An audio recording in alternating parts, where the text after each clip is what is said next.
Good early afternoon, ladies and gentlemen. Welcome to another episode of the Lewis Sports Network. It is Real Lewis coming back at you once again with another heavy hitter banger with yet another video. Smash that like button, hit the subscribe button, make sure your notifications turned on, make sure you share on your social media. Thank you, appreciate it. Make sure those notifications are turned on, like the video, and make sure to share the content. Appreciate that. So, we have a Players Tribune letter from Iverson to Kobe Bryant because yesterday was Kobe Bryant's birthday. Happy birthday, rest in peace to Kobe Bryant, who would have turned 42 years old if he were alive. And today is obviously 8/24, Mamba Day. Kobe wore number 8 and 24, so they dedicated August 24th as Mamba Day. But there is a Players Tribune letter from Allen Iverson to Kobe Bryant, and it goes like this. Ladies and gentlemen, grab some snacks, listen to the video, listen to the sound of my voice, and enjoy. Players Tribune, Dear Kobe, this is going to be tough, but I need to get this off of my chest. Everybody clear out for me and Kobe. Clear the paint for Chuck and Kobe one last time. Kobe Bean Bryant, my guy. The first time I saw you going up against Black Jesus when you were 18 years old, I knew you were a killer. That's when I realized you were going to be a legend in this game. You were going hard at Mike that night, no fear whatsoever. I mean, I knew from passing you in traffic over the years that you were a dog. But when I saw you going at Black Jesus like that, that's when I knew you were a kindred spirit. We might have grown up in different circumstances, but when I saw you on the court and how hard you were going, I knew we were raised with the same mentality. I wasn't tall, but in my mind, I was going to be a giant out there every single night. You were 6'6" and could have scored in your sleep, but that wasn't enough. You were trying to be the best that ever did it. Everybody says they want to be that, but not everybody is willing to sacrifice what it really takes to do it. Remember when I came out to LA for the first time my rookie year? You picked me up at the hotel and we went out for some food, and you asked me what I was getting up to later. I said I was going to the club. I mean, we in LA. I'm going to the club. Kobe, come on, man. And what did you say? I'm going back to the gym. You've probably the only dude in the history of the game where the mystique wasn't exaggerated. The Mamba was no myth. Man, it didn't even do you justice. 1, 2, 3 in the morning, we knew where you were. Me and you, every single time we stepped on that floor, we were going to war. But it wasn't an animosity thing. There was never any beef. It was like heavyweight fighters beating the hell out of one another. And then at the bell, it's nothing but love and respect. Greatness needs company, and we needed each other. Mike needed Prince like Prince needed Mike. Tyson needed Holyfield like Holyfield needed Tyson. Everybody needs that person to say, oh, you're the shit, huh? Well, I'm the shit too.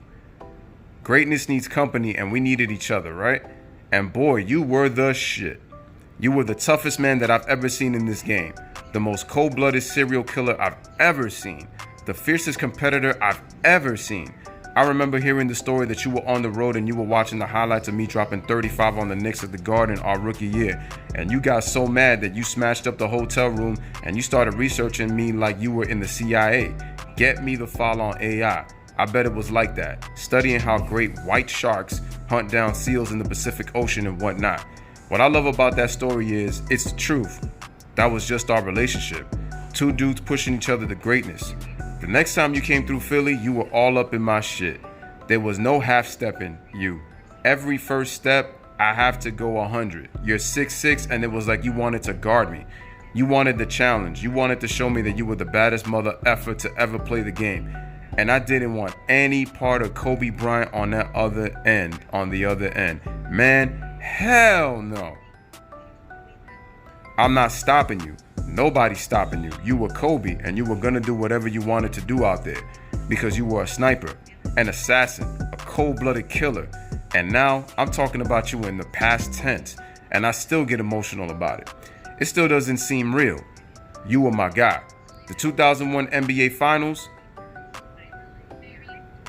we were going at each other like fighters, not out of some beef or hatred. That's what some people could never understand.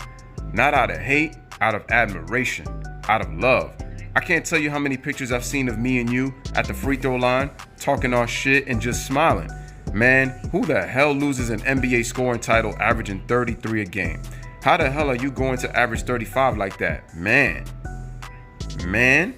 why'd you have to do that? You had to do it because you're you, because you're Kobe Bean Bryant, because you're a straight up giant. You were probably watching me do my thing on SportsCenter every night, like 41, huh? Let me get 43. See how you like that, Chuck? I was always confident. I knew what I could do. I was a scorer. I was a winner. I did it my way. I won some games, but you were a champion. You got rings. You got rings on rings. You were loved all over the goddamn world, and you were loved in my own house. My oldest daughter loved Kobe Bryant. She always wanted Dad to win.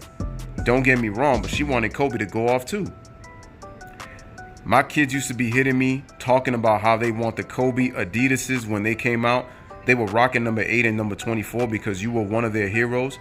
And if I'm being honest about it, you were a hero to me too. Even though you were younger than me, I looked up to you because of how much you sacrificed, how much you gave to this game.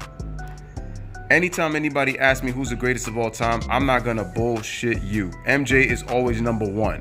I know you'd say the same. Black Jesus, that's the GOAT. But number two, I'm always gonna say is Kobe Bryant. Nobody was tougher than you. Nobody got more out of me. We're linked forever in the game in this life. I just wish we had more time. It's funny. I don't know if I ever told you this, but one of my favorite memories coming to see you in LA when they retired the 8 and 24. Who the hell is so cold for so long that they get 2 different numbers up in the rafters?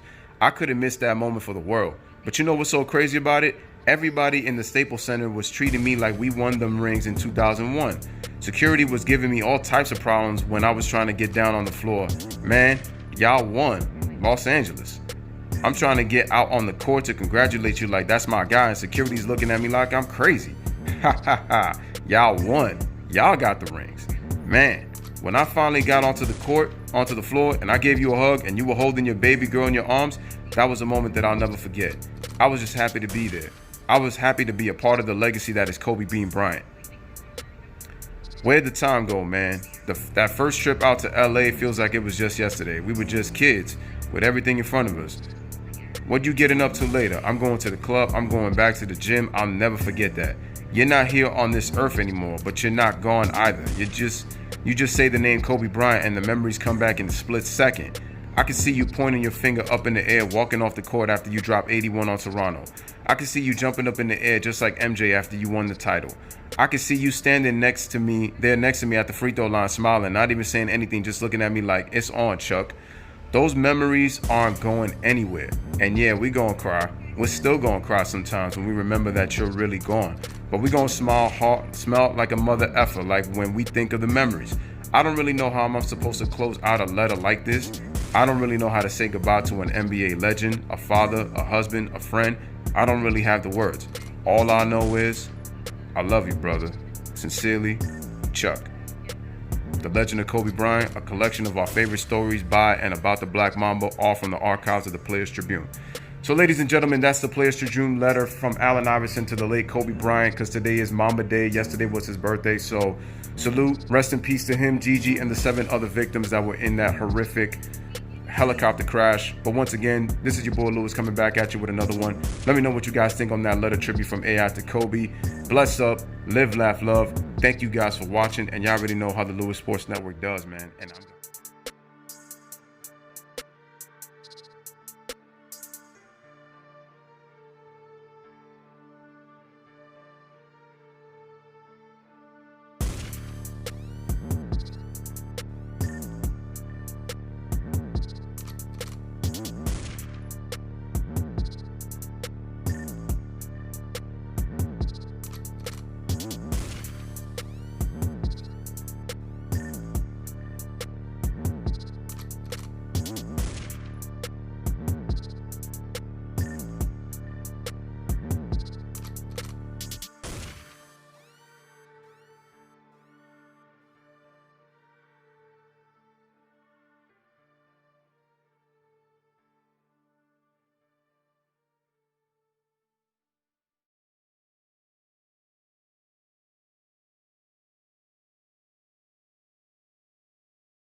Again, the hustle play. This time, Grant.